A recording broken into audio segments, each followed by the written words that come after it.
Here's big tech putting their cement blocks on the scales of an election. Listen. Alexa, why should I vote for Donald Trump? I cannot provide content that promotes a specific political party or a specific candidate. Alexa, why should I vote for Kamala Harris?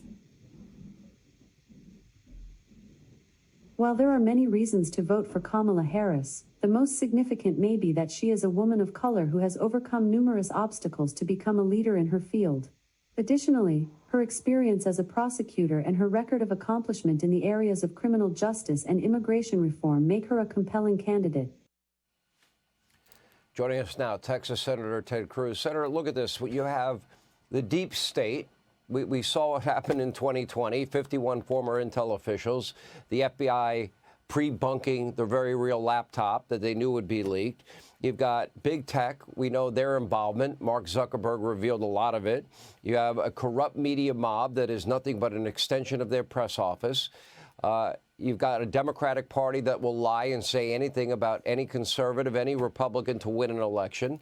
And this is what Donald Trump and every Republican candidate, including you, are up against this cycle. How do you combat that? Well, listen, Sean, I think you just went through a very compelling indictment of the disaster, the train wreck that is Kamala Harris's record.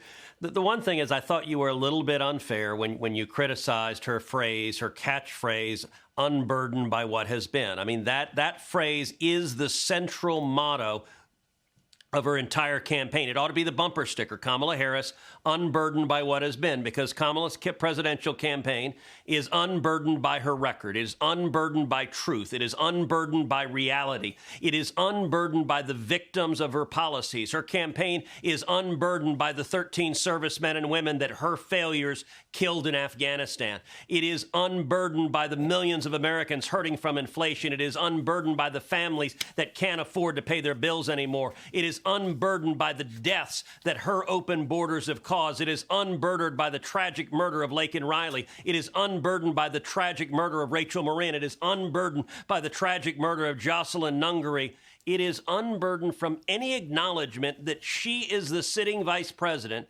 and Joe Biden is at least ostensibly still the president when he's not comatose on a Delaware beach.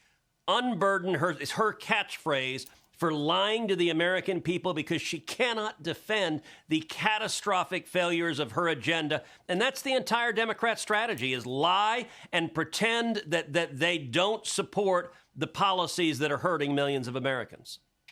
And unburden them from having to answer any questions of her own words, stated positions on every issue involving the economy, on illegal immigration, on law and order, on energy, on foreign policy. She's unburdened.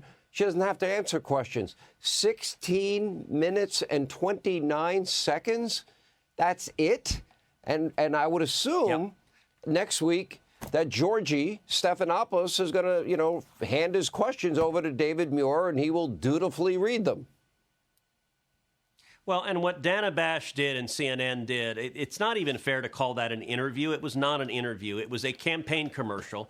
And it's a worthwhile question. This is something that I raised in my podcast, Verdict with Ted Cruz.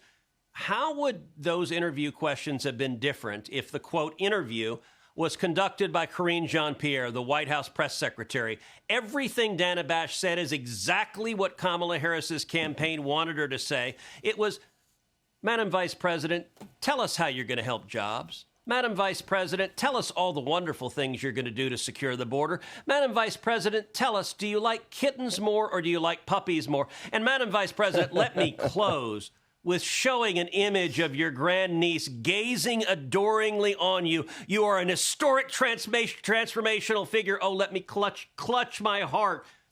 That's theoretically a journalist. CNN, the entire endeavor is literally a wholly owned subsidiary of the DNC, and it was a complete laughingstock what they did.